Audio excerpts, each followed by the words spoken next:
think one of the first moments in my entire life that I knew I was a secure adult was me being able to admit that I thought that he said Miss Opportunia. Yeah, Yeah, I mean, he does. Miss Opportunia. I heard about snack apple food, yeah. Oh, man. The 90s were... I miss the 90s. Kind of. I want a baby.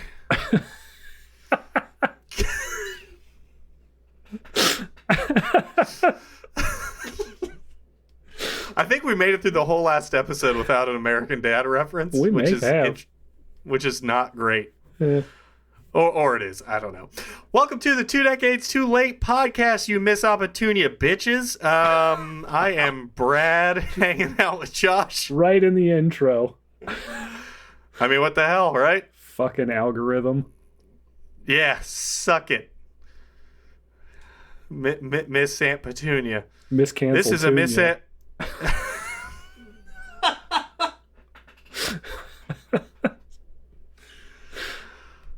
Oh, this is a Godzuki in which we rate and review an album. Okay. Everybody calm down. Yeah, people are going to know that we did these in the same day if we use the same joke. True. Yeah, they're going to remember that a week later. Like, did they reference Godzuki in 2 podcast episodes? What is Godzuki? Is that a made-up word? That's where that'll go. This is a podcast in which we rate and review an album that is turning 20 years old, mostly metal for whatever it's worth. Josh and I each give a rating of 1 to 5 to 4 different parameters for an individual maximum point Godzuki of 20 and a combined maximum point Godzuki of 40. Sweet. And this week we've got a whale of an album. Mm-hmm. It's a big album. Have you ever read Moby Dick? No, I haven't, actually. I don't think I ever will. No, I won't. Mostly because, like, even Ken Jennings says it's, like, one of the hardest reads he's ever gotten through because of how the, like, English in it is. You have It, like, comes with a glossary that you have to, like... I'm not doing that. No, I'm not going to call him Ishmael. Fuck you. Oh. Okay, but the album we're reviewing this week... Yes. Actually, why I brought up Moby Dick. Yeah, loosely based. Concept album loosely based on that novel is Leviathan from Mastodon. Not Mastodon. Yeah. Nope. Mastodon. My phone corrects me every time. Because I spell it wrong every time. Yeah. These dudes... I did not... Out of Atlanta, Georgia. That kind of surprised me. I didn't know that. Remember when I texted you about going? Was it you that did I reach out? I was like, "Hey, is it worth me going to Atlanta to get these pickles?" Yes. Yeah. And I said, "Yeah." I was like, "What's a Mastodon pickle?" After I said, "Like, no, that's not too far to drive." Yep. So if you're there, Mastodon has pickles. Yeah. I don't know. Also, if you're listening to us in Atlanta, thank you. Yeah. Also, they formed a band in 2000. After which the Pickles are named after the band they formed 24 years prior. So they were active for 4 years at this point. One prior release, Remission, which I think I've heard some songs of. I don't know if I've listened to the whole thing, but I remember it not sounding as good. It doesn't sound as good, especially production-wise, but the album's really good. Okay. It's just they're you know is the Wolf on that one? No, that's on the next one or the one after. Actually, that's a later track. Okay, but it has March of the Fire Ants. Oh, March of the Fire Ants, the swit. Yeah, so it's really good. If you listen to Iron Tusk off of Leviathan, this album, they kind of lean a little more in the heavier space that is Iron Tusk. Okay. And I think this is where they get a little more proggy. Sick.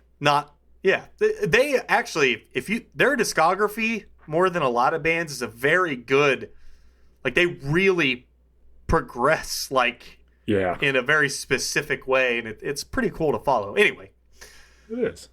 They're still active, by the way. yep, Still making huge music, which is sweet. Yeah, definitely pretty big. This album came out August 31st, 2004, which actually is relatively close to when this episode will release. Yeah, wow, weirdly, yeah, pretty dead on actually. Yeah. I mean, not exactly, but Released on close. Relapse Records. And Yep. it is categorized under the genre progressive metal, sludge metal, and thrash metal. I don't know that all of those necessarily apply, or I would apply those to this album specifically, but I think you could definitely apply all of those to Mastodon, the band, throughout their discography, as you've kind of alluded to. Yeah, I don't know if I couldn't apply those to this. Yeah. I just Mastodon is kind of one of those bands that they're Mastodon, They man. get to be I don't. in their space like Clutch. Yeah, they've got their spot and they thrive in it, and I'm very grateful for it. Super cool. So, man, it's weird. I got that for Christmas that year, so Damn. that wasn't that long after it. Yeah. No, that's sick. And Yep. was met with pretty relative commercial success. It hit the Billboard 200, like the regular US Billboard 200. Yeah. Peaked at 139. It was 5th on the US Heat Seekers albums chart. It was 13th on the Independent albums chart. People It's crazy. love this album. It got Album of the Year in 3 separate publications in 2004. God damn. And in 2009 and 2015, Metal Sucks named it like the best album or one of the best albums of the 21st century. Wow. Well, I don't want to spoil anything, but it deserves every accolade It does. as far as I'm concerned. I expected to not like it just based off of like some of what I've heard from the album and how much I Yeah. like later albums. Yeah. See, and I'm kind of in the opposite boat. Like, I didn't really like when they got super proggy with like Crack the Sky. That wasn't really. And It's then okay. Crack the Sky is actually when I got into Mastodon. So Yeah. like that was my window, which I was surprised at how late that was. That threw me Yeah. for a loop. Yeah, it's wild. Super wild. I used to play. So I got this as a gift in 2004 for Christmas, and I was living with my grandparents at the time in their basement, and I would play Wind Waker and listen to this and eat. Sick. And gotta tell you, it's a good time. That's a good time. It's not bad. I listened. It's weird too. Like some of How appropriate the to play a sailing game while listening. Oh man. Yeah, love which, that. by the way, not on purpose. Wind Waker just happens to be, if not my favorite video game of all time, top 5. I mean, it has to be top 5. And It's yeah, incredible. this was given to me, and I just played it to death, and I didn't get it at all.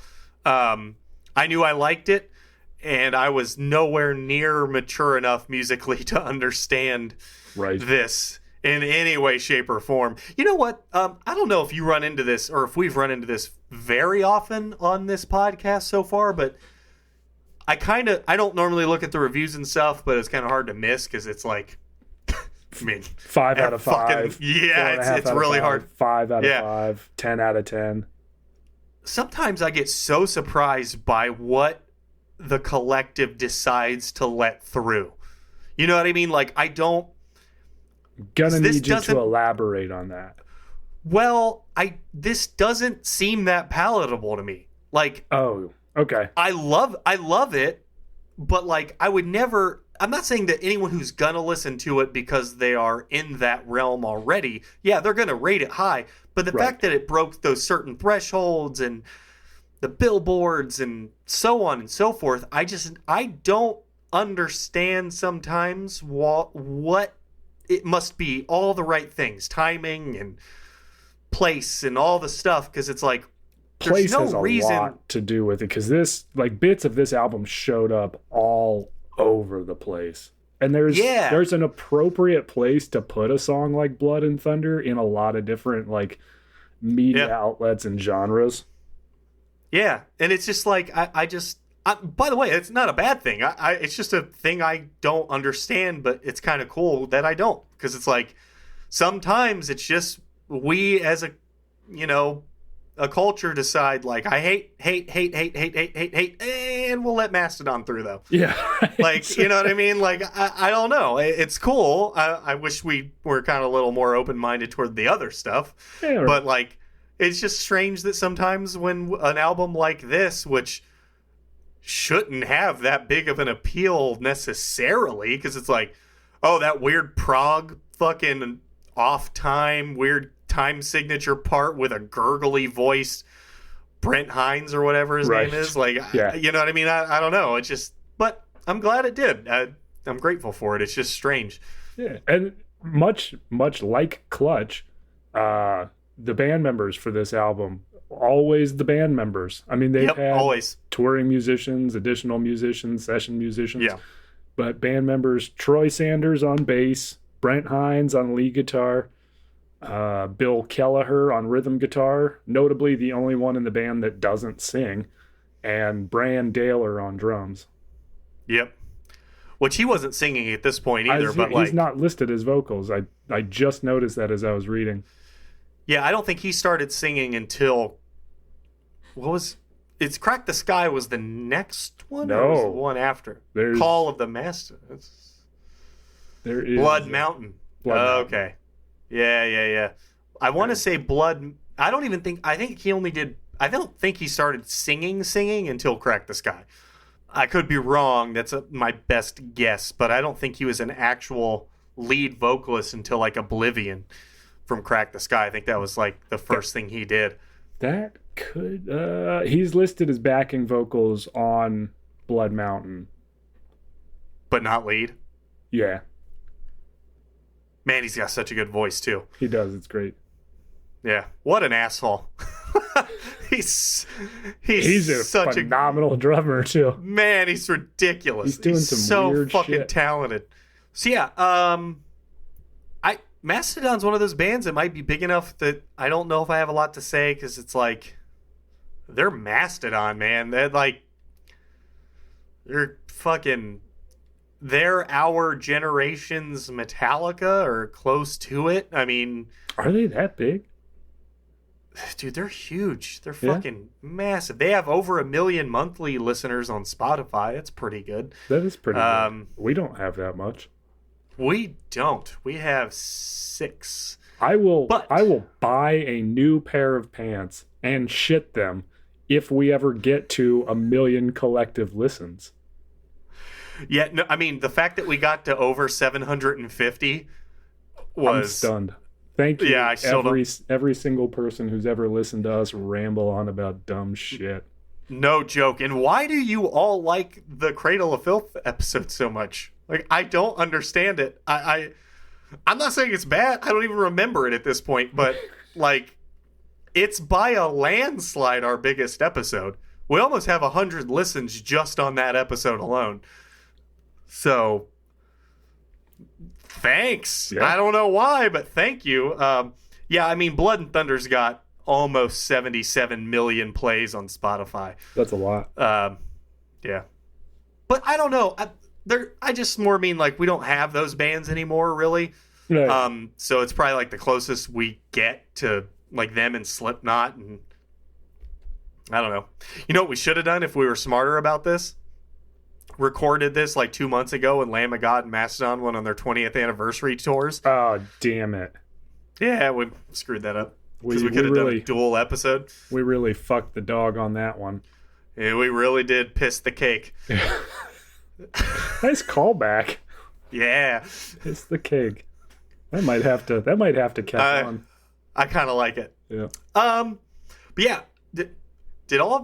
what did All Music have to say? Did you look into it? I purposely didn't. I did? I don't actually, they didn't have a lot to say, honestly. Nobody did other than, hey, this is really, really good. Yeah, it's kind of unfortunate because it's one of those albums and bands where I'm not trying to not say things. It's just they're good. Yeah. And like appropriately rated. Like I don't really know anyone that hates Mastodon. Like I will say, you know what I will say on the whole album though? I appreciate the song lengths on this. Hearts Alive notwithstanding. I'm not saying I don't like Hearts Alive and how long it is. I actually do. Because I think it does a good job of wrapping up their story. And thematically it sounds like a conclusion.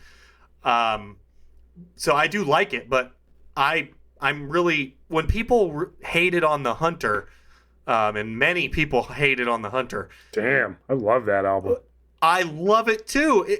A band like this, when they are in the 4-minute range, it's kind of everything I want. Like, you're not wearing out your welcome, but you're also being super interesting and all those things the whole time. And the Hunter's like probably my favorite Mastodon album next to this. This is probably my favorite Mastodon album, Leviathan, and then second is probably The Hunter. I'm going to go back and listen to more Mastodon, actually. Yeah. They've always been kind of a playlist band for me. Like, okay. I have a Spotify playlist of Mastodon songs. There's about 15 songs on it. And it's because like every album there's like 2 or 3 songs which I really, really love. And it's not because I avoid the rest. It's because I don't get in. I don't try. So that's on me. I will tell you what I forgot. That it starts with Blood and Thunder. Oh yeah, I was surprised by that. That is about as good of an opener. I mean, tell me what beats it. I maybe there are albums that have like openers that rival it. I have no idea what would beat it. I mean, that's a fuck of a song to start a record on. Like, my God. And you know what? As many times as I've heard that song, we've seen them live together. Remember when Ghost was nobody and they opened for them in Opeth and we went and saw them in Pittsburgh? Yep. I believe. It was great. It was the Hunter album. Yeah. Man, what a good show. It was great. All right. I was trying to have a track-by-track breakdown that is worth getting into? So, I do have a track-by-track. I don't have a lot to say about each track. No. Every song's very different while still fitting together perfectly. I don't like... There are a couple tracks on here, which none of them... this is another album where there's just not a bad song for me. I like every song. I was surprised how similar my thoughts on this and Bloodbath were, honestly. Yeah, very similar, which is odd. Because they couldn't be more different, really. No. But I don't know. It seems like every time Brent does vocals on this thing, apart from maybe like 1 or 2 smaller parts, it seems like he can't play his like more difficult guitar parts and sing separately from that. So like on Sea Beast, he gets these... I don't like the vocal patterns for the verses on Sea Beast, really, because it's like he's literally, every time he hits on his guitar, he's saying a word. Okay. And I've never loved that sort of thing necessarily. I mean, that's personal preference. It's not even bad. It's just like every time he's got the spotlight in a weird song, he's doing that. Right. So there's like 3 or 4 songs on here. It's like, and it's like, all right, man, maybe let Troy do some more. Carl Sanders? Carl Sanders is from Nile. You know what? Oh. I'm okay with that that mix-up. Colonel Sanders is from Kentucky. Yeah, Phoenicians are from... Phoenix. Anyway. Yeah. But yeah, I get it. I don't... Some guitarists who sing like have that... They can't separate the vocal pattern from the guitar melody. And I'm not shit talking. I cannot even speak while playing guitar. I have played guitar for 27 years and I can barely listen and play guitar. Right. So it's not even a bad thing, and it's nice that it's different in a strange way. Like again, I don't even really hate it. It's just so obvious when it happens that it kind of like takes me out of what I consider to be kind of like a thematical experience That's fair. with this album. So it just kind of does that. I don't know what Megalodon would have to do with Moby Dick. I mean, also, does Moby Dick talk about Norse gods a lot? I don't think so. Because they bring up Norse gods a lot on this thing. Listen, man, it's loosely based on Moby Dick. It's a concept album. If you're going to have a song called I Am Ahab and you're going to have a white whale on your cover artwork, I'm going to judge you a little bit based on what I think I know about something. Well, I'm kidding. The first song's called Blood and Thunder. I mean, maybe that's where they're bringing in the Norse mythology. Well, it's not in that, though, which is interesting, yeah. It's more I Am Ahab and Sea Beast, I believe. No, Island. It's I Am Ahab and Island have a lot of Norse gods going on. Okay. Great songs, by the way. Island, coincidentally, really featured in Monsters University. Is that real? Yeah. Wow. I don't even know what to say about that. Right? You just blew my mind. By the way, I'm not shit-talking Megalodon. It's a great song. It's also a big shark. It is a big shark. Just a big shark. I don't know. I'm glad that the songs aren't super long. I like the themes. The story plays itself out really well. The lyrics are really good on this. It's I wouldn't say it's akin to Clutch necessarily, but these are very, very well written lyrics. I did not make it around to reading them, but I definitely want to, because there's just some albums where you can tell the lyrics. I was even thinking Bloodbath may, in a strange way, add a little bit to it. I mean, the lyrics are straightforward, but no. Yeah, okay. I actually meant to point that out in the Bloodbath episode where it's they're the most death metal lyrics. Okay. You know what I mean? They're not. It's not metaphorical. It is so just hammer on nail death metal lyrics. That's not to say they're bad, but it's just another point to prove that they really fucking nailed a death metal album. Right.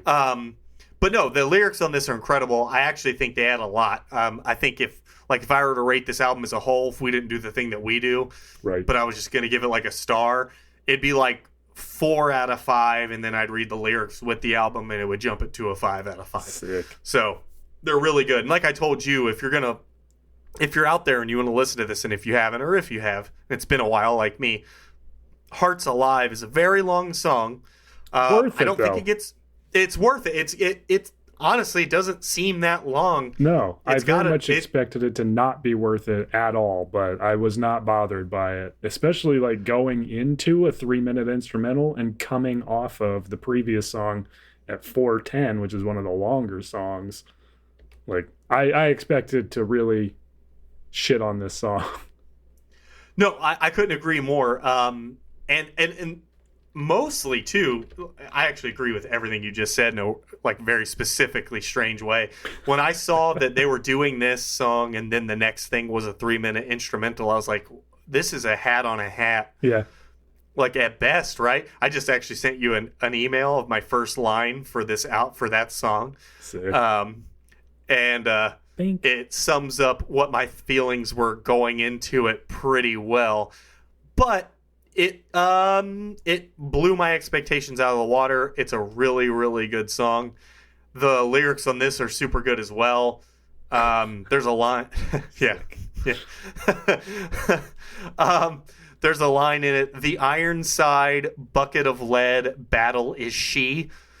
And I was like, man, that's a cool visual about how I'm assuming the end of the story with Ahab and the whale is kind of, it's got a sea shanty read to it. It does. It's really fucking cool. Keel also, I had to look up filthy landlubber. You're damn right. I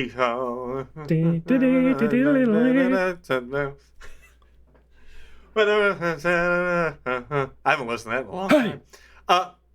For Sea Beast, I had to look up the name Queequeg, Queequeg. Oh. That is a character in the book, but they I'm not say it fucking in lyrics. reading that. I saw that in the lyric, and I was like, excuse me? What the fuck did you just say? Yeah. The fuck you just say to me?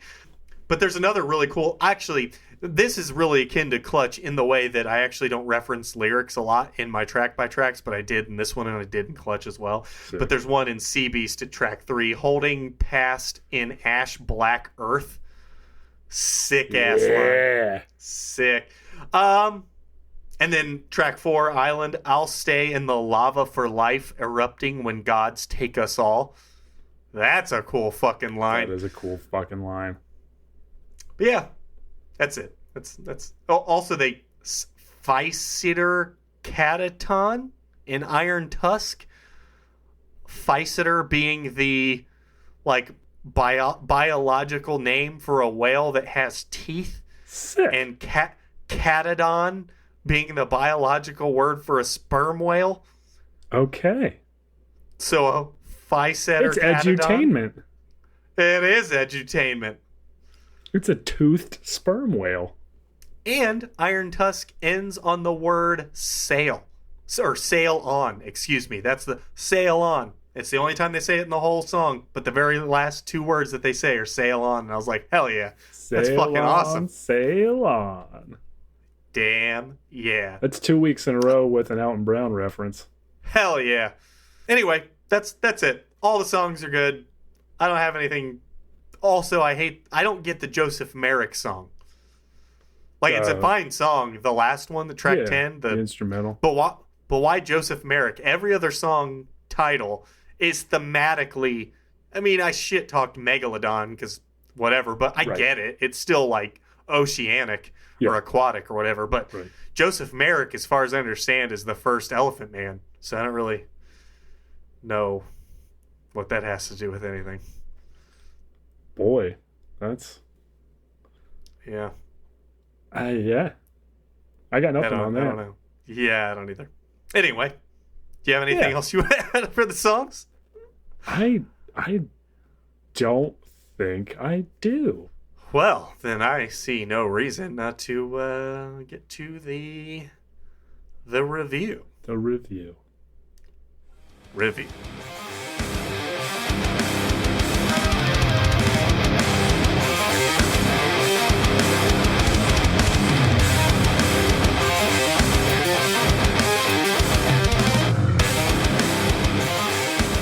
All right.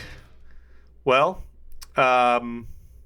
Josh, can we just skip to think? what we didn't give a 5? No, I'm kidding. I mean, honestly, it would be quicker. What did you give the artwork? The artwork is a 5 all day long, and it's worth noting that it was done by a gentleman named Paul Romano, who did the artwork for every album up into The Hunter. Nice. So that's why they kind of all have that similar-ish style to them. And actually, in reading the wiki for the Leviathan album, apparently the first 4 albums are kind of... They're described as an elemental tetralogy. So I definitely want to go back and revisit some of those, because it's kind of like an earth, wind, fire album. Oh, that's awesome. Yeah. Man, that's awesome. These fuckers, man. These fucking guys. God. But no, the album artwork is amazing. The detail on the white whale, the framing of it all, the logo, the ship, the water, the background colors. I'm actually super disappointed that I can't tell which one I like more, the studio album cover or the special edition vinyl cover that's got like the entire image. Yeah. So what's really cool is if you had the album like I did, the physical like CD, the inside cover had that. Oh, nice. But it was even bigger than that. It had like a tower in the background and gods looking down. There was a reference to a tower that I did not get because I can't see it. Oh man, you should Google it right now. I will Google it right now. Honestly, if I don't like art that much, mostly because I think it's just above my head. I'm a very simple person, but I would get that. I would get that as a piece of art and hang it on my wall in a heartbeat. You can. You can get it from Etsy. Really? Yeah. How much? It's a watercolor abstract. Oh, no, that's terrible. It's $55, and it does a great injustice to the actual artwork. Oh, fuck that. Yeah, sorry about that. No, but I mean, genuinely, maybe one of the best pieces of art for me. Again, it's not something I'm super into artwork, but it's incredible. I mean, it's absolutely beautiful. Yeah. Well, I mean, I don't know why I'm beating around the bush. I don't know if I was beating around the bush. It's a 5. It is definitely a 5. Actually, if you do nothing else with the information we're giving you here, go support Paul Romano's artwork. Yeah, I mean, the dude is... It's fucking ridiculous. Also of note, since we mentioned he did all the artwork up until the Hunter, the artwork for the Hunter is actually it's a photograph or an image of a real life wood carving. The wood carving came first, and it was the artwork for made into the album art for that album. Huh, I didn't know that's really sick. There's a YouTube video of the wood carving of it. It's so cool. Well, I'll be looking that up as soon as we're done. Please do. Man, these fucking guys. Guys. Yeah. Oh my god. What'd you think of the production then versus now? Man. This was another one like similar to Bloodbath where I just wasn't sure. And I'm more familiar with later stuff where they have better production. This one, again, sounded a little on the upper end. It sounded a little teeny to me. It was definitely, I thought, miles better than the previous album. So I would say 3, 4. It's up to you, man. I'm gonna go with a 4. I landed on a 4 as well. I do appreciate that the kick. What we've ran into this a lot, where if there's an album with a kick that's not triggered, it kind of gets it's washed out a little bit, and they don't do that here, which is really great. By the way, I don't know when Brand stopped doing 16th single stroke double bass parts. But he does it in 5 or 6 different sections of this album, and it's incredible. And I really wish he didn't stop doing that because it adds a lot, and it's not something I'm ever expecting from them because they're just not that kind of metal band. That's true. So when he does it, it's incredibly impactful. Anyway, but yeah, I landed on a 4. It didn't age particularly well, but it also doesn't sound bad by any means. Yeah. Really, everything you said, 4. Okay. I would agree. Nice. Yeah. Nice. Yeah, nice. Yeah. Sweet. Yeah, what was the impact of this album at the time? Well, I mean, like I said, I listened to it a lot. I loved it. Yeah, I mean, it didn't impact anything else. I wasn't going to go write a Mastodon part, you know what I mean? But I'm going to land on a 3 just because I wouldn't say I became a Mastodon fan, quote unquote, until much later, but I really did love this album. And again, there was a lot of nostalgia and personal meaning to it for me at the time. So this album meant a lot. It meant a lot for the very short time that it did and the very, skin deep way that it did. Right. What about you? I landed on a 2. Yeah. So I definitely heard Blood and Thunder. I definitely heard Iron Tusk. And that was probably about as far as I ever made it until Oblivion came out on the Crack the Sky album. God, I don't even think I heard anything off of Blood Mountain until after I got into the Crack the Sky album. So like Colony of Birchmen was on one of the music games. Oh yeah. Yeah, super fun. Right. It was great. I loved every second of it. But yeah, overall Mastodon wasn't that impactful, and like they didn't collide with a lot of other atmospheres the way some of the bands that we didn't listen to somehow trickled in. So yeah, it's kind of odd. They sat in a weird space where they were almost like too mainstream while not being at all. Right. It's very Like very Clutch. odd. Yeah, and very fitting that Neil Fallon was on the first Absolutely. track, because I think they share they have a lot of common ground by sounding nothing alike. But somehow I feel like they have a world that they both live on that no one else occupies, and Right. it's just yeah. How much do you enjoy listening to this album today? I gave it a 5.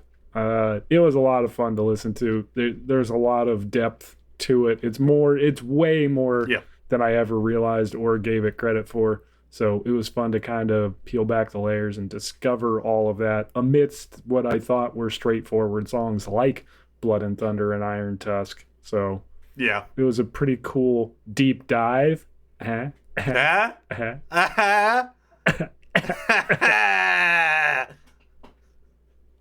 Yeah. Sweet. But yeah, it was a jolly romp. What about you? Jolly romp. Well said. I like that a lot. Yeah, 5. I just had a fucking blast. Like yeah. Yeah. I don't even know. And it's a different blast than like Eagles of Death Metal, where you're just having a great time and like shouting out the car window. Like there's some dread to these songs Yes. in a really cool way. They portray the Ahab's mental breakdown in both lyrical content and the music and the way that it feels. They do really cool changes from minor to major and then back again. Then they'll add dissonance over it. And it's like they really know how to convey a feeling musically that I don't think a lot of bands can touch. The concept really came alive listening from Agreed. start to finish. Well, that gives you a score of 16 for Leviathan by Mastodon. Yes. And a score from me of 17, which, man, 33, pretty damn good. This is another one where I just want to be clear. PDG. This is a 40 album. Like, Yeah, I would agree with it's that. just the way we have structured our things to kind of keep us in check and be objective. Landed on a 33, but and by the way, who am I breaking news to? I really don't know. But this album is a masterclass in everything they do. Like they do all of it so well. Yeah, and it's if you're kind of used to like- some of the more recent music, this could be it'd be a little jarring to go back and listen to probably if you got into Mastodon later than this album. Yeah, especially the last like 3 albums specifically. Yeah. They're a lot more straightforward for are. Mastodon. I mean, they're not like, I actually lament Whatever. the fact that I can't dig or I don't think I can dig as deeply into them. Like I try to listen to the new stuff, but it seems like every song just has a very long solo-y jam bit in the middle. Yeah. in the middle. Yeah. Like there's just a bridge that goes on for 2.5 minutes in almost every song. Yeah. takes me out of it. Yeah. I could see that. And they didn't do that here. I think there's one guitar solo, and it was in the longest song. I can't remember the name of now. Hearts Alive. Hearts Alive, yeah. I think that was the only song with an actual solo. Like, there was some Right, lead yeah. work, Yeah. but I think that was the only one that had a legitimate capital S solo, which is odd.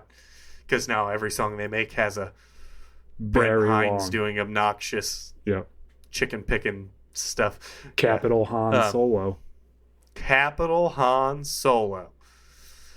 So this one was a little. I forgot to pick a favorite song, and I don't even think I could do that right now without re-listening to the album. So mine's gonna be either Blood and Thunder or Iron Tusk, and I'm not sure which one I like more. So, what I was just about to ask is this one of those albums where we don't just, like, honestly for me, the two Mastodon songs, like the apotheosis of Mastodon in my brain, are Blood and Thunder and Iron Tusk. I almost wanted to add them both, but I didn't want to pick them as my favorite. But add them both because I won't pick a favorite. Like, I can't do it right now. Okay, fair enough. I will add both of those, and then I am going to say my favorite that I picked is Island. So you might be getting a threefer on this one, just because you could just listen to the whole fucking album, guys. It's so good. You probably should, like, honestly. Yeah. It's kind really of good. The way to do it. Otherwise, you're just going to hear an older Mastodon song that maybe doesn't sound like a new one or as good as, on the surface, a new one. True. So yeah, we'll be adding those to our Spotify playlist, TDTL favorite songs.